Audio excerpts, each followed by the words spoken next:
ಮುಖ್ಯ ಅತಿಥಿಗಳಾಗಿ ಭಾಗವಹಿಸಿರ್ತಕ್ಕಂಥ ಬಾಗಲಕೋಟೆ ಜಿಲ್ಲೆಯ ಉಸ್ತುವಾರಿ ಸಚಿವರು, ಅಬಕಾರಿ ಸಚಿವರು ಆದಂಥ ಶ್ರೀ ಆರ್ ಬಿ ತಿಮ್ಮಾಪುರ್ ಅವರ, ಕನ್ನಡ ಮತ್ತು ಸಂಸ್ಕೃತಿ ಇಲಾಖೆ ಹಾಗೂ ಹಿಂದುಳಿದ ವರ್ಗಗಳ ಇಲಾಖೆಯ ಸಚಿವರಾದಂಥ ಶ್ರೀ ಶಿವರಾಜ್ ತಂಗಡಗಿ ಅವರೇ, ನಗರಾಭಿವೃದ್ಧಿ ಸಚಿವರಾದಂಥ ಶ್ರೀ ಬೈರ್ತಿ ಸುರೇಶ್ ಅವರೇ, ಲೋಕಸಭೆಯ ಸದಸ್ಯರಾದಂಥ ಆತ್ಮೀಯ ಗೆಳೆಯರು ಆದಂಥ ಪಿ.ಸಿ. ಗದ್ದಿಗೌಡ ಅವರೇ,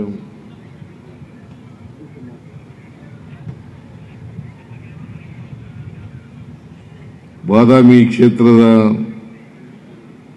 ಶಾಸಕರಾದಂಥ ಶ್ರೀ ಭೀಮಸೇನ್ ಚಿಮ್ಮಕಟ್ಟಿ ಅವರೇ,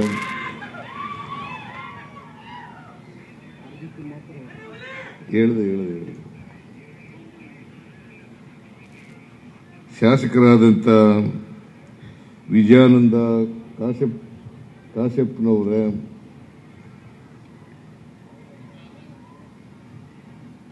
ಇನ್ನೊಬ್ಬರು ಶಾಸಕರಾದಂಥ ಜೆ.ಟಿ. ಪಾಟೀಲ್ ರೇ, ಶಾಸಕರಾದಂಥ ಸಿದ್ದು ಸೌದಿ ಅವರೇ,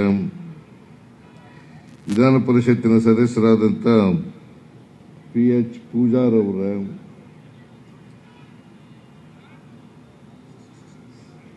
ವಿಧಾನ ಪರಿಷತ್ತಿನ ಸದಸ್ಯೆಯಾದಂಥ ಶ್ರೀಮತಿ ಉಮಾಶ್ರೀ ಅವರೇ, ಹನುಮಂತ ನಿರಾಣಿಯವರೇ, ಮಾಜಿ ವಿಧಾನಸಭೆಯ ಶಾಸಕರಾದಂಥ ನಂಜಯ್ಯನ ಮಠ ಅವರೇ,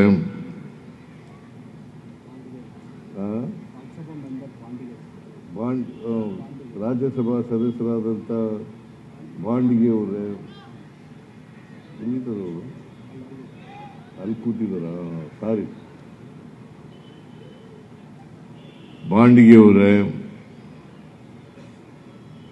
ಎಲ್ಲ ಅಧಿಕಾರಿ ಸ್ನೇಹಿತರೇ,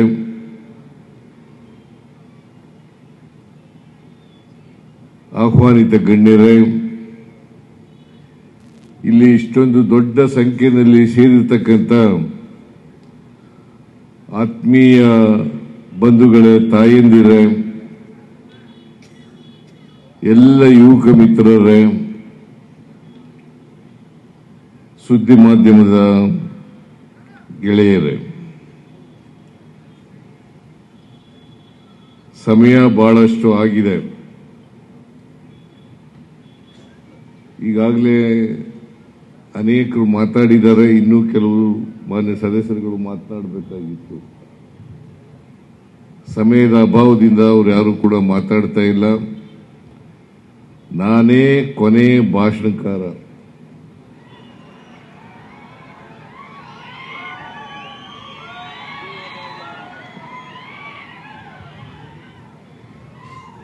ನಾನು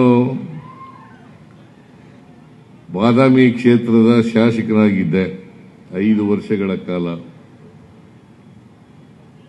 2018ರಲ್ಲಿ 2 ಕ್ಷೇತ್ರಗಳಲ್ಲಿ ನಾನು ಸ್ಪರ್ಧೆ ಮಾಡಿದ್ದೆ. 5 ಬಾರಿ ಗೆದ್ದಿದ್ದಂಥ ಚಾಮುಂಡೇಶ್ವರಿ ಕ್ಷೇತ್ರದಲ್ಲಿ ಸೋಲಿಸಿದ್ರು, ಬಾಗಲಕೋಟೆ ಜಿಲ್ಲೆಯ ಬಾದಾಮಿನಲ್ಲಿ ಗೆಲ್ಲಿಸಿದ್ರು ಅಂತಕ್ಕಂಥದ್ದನ್ನು ನಾನು ಮರೀಲಿಕ್ಕೆ ಸಾಧ್ಯ ಇಲ್ಲ. ಬಾದಾಮಿ ಕ್ಷೇತ್ರದ ಜನ ನಾನು 2 ಬಾರಿ ಅಥವಾ 3 ಬಾರಿ ಬಂದಿರಬಹುದು ಇಲ್ಲಿಗೆ. ಸಾರ್ವಜನಿಕ ಸಭೆಗಳನ್ನು ಉದ್ದೇಶಿಸಿ ಭಾಷಣ ಮಾಡಿರಬಹುದು, ಜನರ ಆಶೀರ್ವಾದವನ್ನು ಬೇಡಿರಬಹುದು. ಆದರೆ ನೀವೆಲ್ಲರೂ ಕೂಡ ದೊಡ್ಡ ಮನಸ್ಸು ಮಾಡಿ ನನ್ನನ್ನು ವಿಧಾನಸಭೆಗೆ ಕಳಿಸಿಕೊಟ್ರಲ್ಲ, ಅದರಿಂದ ನಾನು ಮತ್ತೆ ವರುಣಾ ಕ್ಷೇತ್ರದಲ್ಲಿ MLA ಆಗಿ ಮಂತ್ರಿ ಆಗಲಿಕ್ಕೆ ಕಾರಣ ಆಯಿತು ಅಂತಕ್ಕಂಥದ್ದನ್ನು ಮರೀಲಿಕ್ಕೆ ಸಾಧ್ಯ ಇಲ್ಲ. ಅದರಿಂದ ನಿಮ್ಮ ಈ ಉಪಕಾರವನ್ನ ನಾನು ಎಂದಿಗೂ ಕೂಡ ಮರೆಯಲ್ಲ ಅಂತಕ್ಕಂಥ ಮಾತುಗಳನ್ನು ಈ ಸಂದರ್ಭದಲ್ಲಿ ಹೇಳಲಿಕ್ಕೆ ಬಯಸ್ತಾ ಇದ್ದೇನೆ. ಒಂದು ನೋವಿನ ಸಂಗತಿ ಏನಪ್ಪಾ ಅಂತಂದ್ರೆ,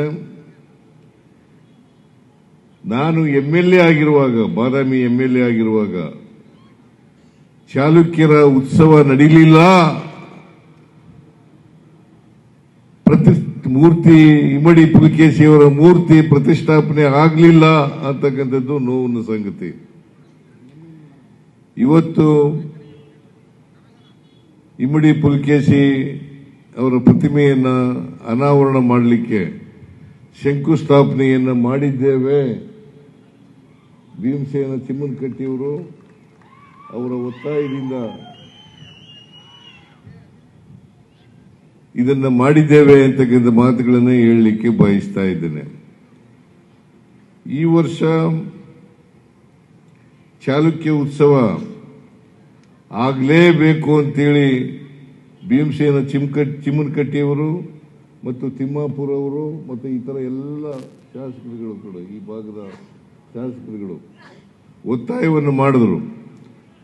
ಶಾಸಕರುಗಳು ಒತ್ತಾಯ ಮಾಡ್ತಾ ಇದ್ದಾರೆ ಅಂತೇಳಿ ಚಿಮ್ಮನಕಟ್ಟಿ ಮತ್ತು ತಿಮ್ಮಾಪುರ ಅವರು ಬಂದು ನನಗೆ ಹೇಳಿದ್ರು.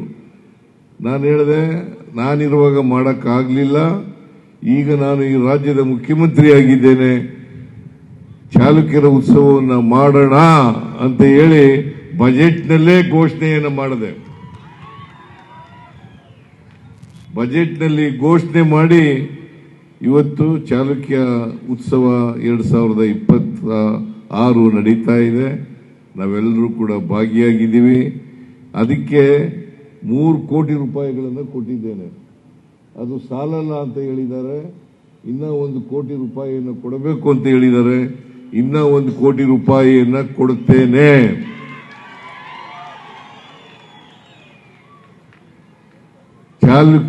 ಇಮ್ಮಡಿ ಪುಲಿಕೇಶಿಯವರ ಪ್ರತಿಮೆಯನ್ನ ಅನಾವರಣ ಮಾಡಲಿಕ್ಕೆ ನಮ್ಮ ಸರ್ಕಾರ ಸಹಾಯ ಮಾಡ್ತದೆ ಅಂತಕ್ಕಂಥ ಮಾತುಗಳನ್ನ ಹೇಳಲಿಕ್ಕೆ ಬಯಸ್ತಾ ಇದ್ದೇನೆ. ಗದ್ದಿಗೌಡರು ಒಂದು ಮಾತನ್ನ ಹೇಳಿದ್ರು, ಕೇಂದ್ರ ಸರ್ಕಾರದಿಂದ ಸಹಾಯವನ್ನು ಮಾಡಿಸ್ತೀನಿ ಅಂತಕ್ಕಂಥ ಮಾತುಗಳನ್ನು ಹೇಳಿದ್ದಾರೆ. ನಾನು ಯಾವಾಗಲೂ ಕೂಡ ನಿಮ್ಮ ರಿಕ್ವಿಷನ್ ಕೊಡಬೇಕು ಅಂತ ಹೇಳಿದಿರಲ್ಲ, ಅದನ್ನು ನಾಳೆನೇ ಕೊಡೋಣ. ನೀವು ಕೇಂದ್ರ ಸರ್ಕಾರದಿಂದ ಹಣ ಕೊಡಿಸ್ತಕ್ಕಂಥದ್ದು ನಿಮ್ಮ ಕೆಲಸ ಅಂತಕ್ಕಂಥ ಮಾತುಗಳನ್ನು ಹೇಳಲಿಕ್ಕೆ ಬಯಸ್ತಾ ಇದ್ದೇನೆ. ನಾನು ಯಾಕೆ ರಿಕ್ವೆಷನ್ ಕೊಟ್ಟಿಲ್ಲ ಅಂತಂದ್ರೆ, ಅನೇಕ ಸಾರಿ ನಾನು ಮನವಿಯನ್ನು ಮಾಡಿದ್ದೇನೆ ಕೇಂದ್ರ ಸರ್ಕಾರದಲ್ಲಿ. ಆ ಕೇಂದ್ರ ಸರ್ಕಾರ ನಮ್ಮ ಮನವಿಗಳಿಗೆ ಹೋಗೊಟ್ಟಿಲ್ಲ ಅಂತಕ್ಕಂಥ ಚಿತ್ರ ನಮ್ಮ ಮುಂದೆ ಇರ್ತಕ್ಕಂಥದ್ದು. ಅದರಿಂದ MP ಇವತ್ತು ಹೇಳಿರೋದ್ರಿಂದ ನಾನು ನಾಳಿದ್ದೇನೆ ಮನವಿಯನ್ನು ಕೊಡ್ತೇನೆ. ಹೆಚ್ಚಿನ ವಿಡಿಯೋಗಳಿಗೆ ಪ್ರತಿಧ್ವನಿ ಯೂಟ್ಯೂಬ್ ಚಾನೆಲ್ ಸಬ್ಸ್ಕ್ರೈಬ್ ಮಾಡಿ, ಬೆಲ್ ಐಕಾನ್ ಕ್ಲಿಕ್ ಮಾಡಿ.